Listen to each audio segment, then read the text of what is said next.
Okay, hey YouTube, Todd here again, some guitar guy. First off, and as always, thanks for watching. So another video, and today I want to talk about what we're looking at. This is the dipstick I pulled this morning, finally, to get around to changing the oil in this motorcycle. It just picked up 2 weeks or so ago.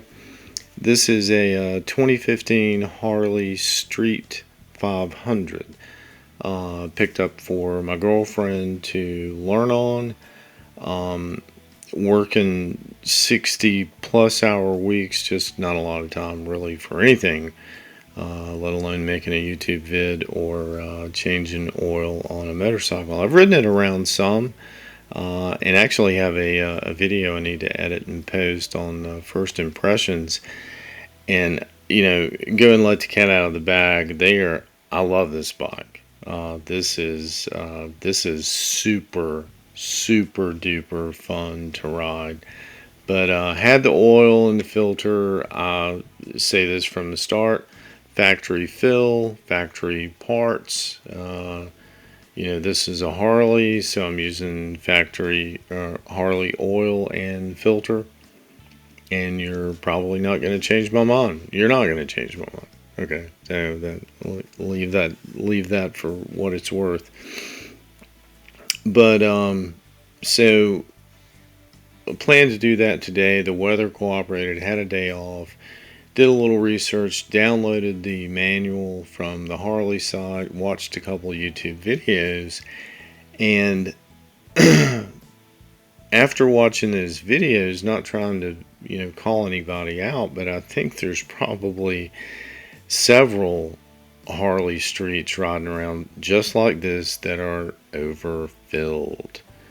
And maybe we'll look at some reasons why. A lot of times these are people's first bikes. That's kind of what the target market was when Harley released these, and Harley just cannot sell small displacement bikes. I don't know. Harley and 500 or 750 just, I don't know, they just don't go together. But so got up this morning, went outside. I'm doing another little experiment. I usually keep the bike covered. You can see some rainfall, but I was really curious.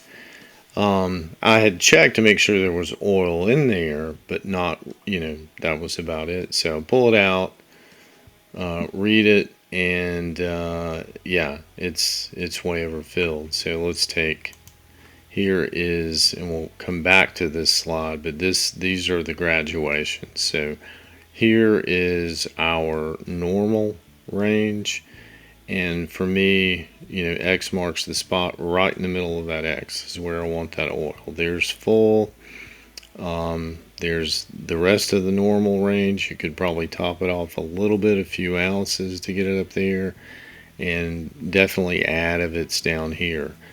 But let's go back to that. And, when all else fails, when in doubt, read the manual. But Harley, I think, could have been a little bit more clear on some things. And I see where the confusion is. And this is not just for, a Harley Street or any Harley. It's really for any motorcycle and or any engine. You don't want to overfill. You don't want to underfill. There's bad things happen with both. So you can download this on the Harley site free. But I think maybe this is the first. Let's go to the specs, and here to the capacities. Yeah, that's one of the first things I turn to in any manual. So here we have engine oil wet and dry, 3.3 to 3.5 quarts of oil. All right, so if you don't maybe know any better, then you think, okay, well, I'll just go buy 4 quarts of oil and dump in 3.5 or something, and maybe even 3, and I should be good, right? Well, Mm, I don't know. Let's continue reading the instructions. So this should kind of go without saying, but I'm going to say it anyway. First of all, Harley is very big on this, the motorcycle being upright for all your fluid, lubrication, whatever measurements. And the safest way to do that, of course, is use a lift, use tie downs, make sure it's upright and level. Um, and then they jump into the uh, oil change procedure, and I don't know that they shouldn't have put the level procedure first, but we'll look at that. So here, key words that you'll see in a lot of shop manuals, right? Normal operating temperature. Well, this is a liquid cooled bike, right? And air cooled bikes, I don't think I've ever seen a temperature gauge on an air cooled bike. But how do you know what normal operating temperature is? Well, borrowing from the automotive world, it's generally when the engine cooling fan turns on. All right. So, or you could just take it out for, say, a 20 or 30-minute ride. Now, I actually didn't wait quite until the fan kicked on today. But started it up, left it on, and I actually don't set the bike up right either. I do everything on its stand. But when I take the measurements with the dipstick, yeah, the bike is upright and basically level. So um, run it, let it warm up. The oil drains faster, and then any kind of contaminants that are inside that have maybe settled, it gets them in the oil. And the theory is that that the filter hadn't got that they come out with the old oil. So shut it off, and this is not really a how-to on how to change the oil, but on how to refill it and hopefully not overfill it. So allow it to drain completely. Well, how do you know? How do you know it's drained completely? And I let mine drain probably about 30 minutes today. Now I did some piddling around. I cleaned up the radiator shroud, talked on the phone, just some general stuff. But that is pretty critical to allow it to drain completely. And when it's down to just like a drip, and I'll say this too, if you're doing it on the side stand, I would occasionally stand the bike upright, and I did this and even lean it over to the right, and then back on the side stand. And I'm sure it is better. And if I did have a lift and all that, then that's the way I would change the oil. And it makes much less of a mess, I'm sure, with the filter once you remove the filter. But anyway, let it drain. Reinstall the shroud. Well, you haven't got to reinstall the shroud yet, but put the new filter on, the new plug, tighten it to spec, which I actually don't do, but pretty close. Then this big notice: do not overfill. Okay, bad things can happen when you overfill. Um, I'm guessing the bad thing on this bike or these bikes, if you start getting oil that carry over into the intake, then the cylinders burn it, and it's probably going to screw your O2 sensors. So yeah, and it could cause even worse problems like seal failure. And so yeah, do not overfill. This one I think just totally gets missed. All right, and Harley's telling you basically that you do this in incremental steps. Initially add 2.5 quarts of oil. Well, wait a minute, it said it held 3.5 quarts. Well, again, that's that residual, that's accounting for that residual oil that you never can get all of it out. So you put your 2.5 quarts in, And then you check your oil level cold check. Well, what is that? How do I do that? Well, it's right here. Some nice diagrams. It's on the next page. So we have cold and hot. And basically all you're looking for is right here in step 4. There is oil on the dipstick. If oil is not visible, add only enough to bring the level up to the bottom of the dipstick. So back to this picture. This is after the oil change. The plug's installed, the new filter's installed, and 2.5 quarts of motor oil are installed. This is checked level with the bike level, and that's what you should see, something along those lines. So now your task, if you will, is to bring that level incrementally up to here, because you have this add a liter and a half, but if you add a half liter, if you add a half liter from here, it's probably going to put you slam full, if not a little bit over. Now, I wouldn't imagine you would be as, well, I think mine was about here, cold. Here, with that level hot, it's probably going to be up here.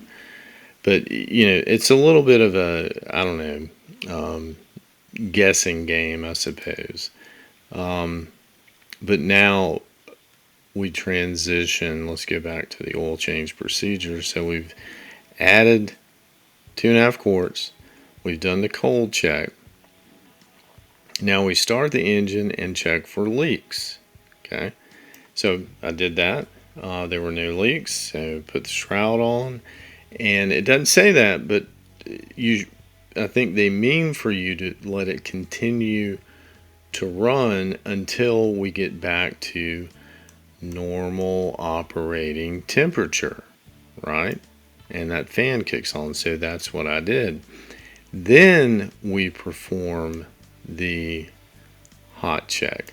If it's only been running a couple of minutes, it hasn't had time to get up to normal operating temperature.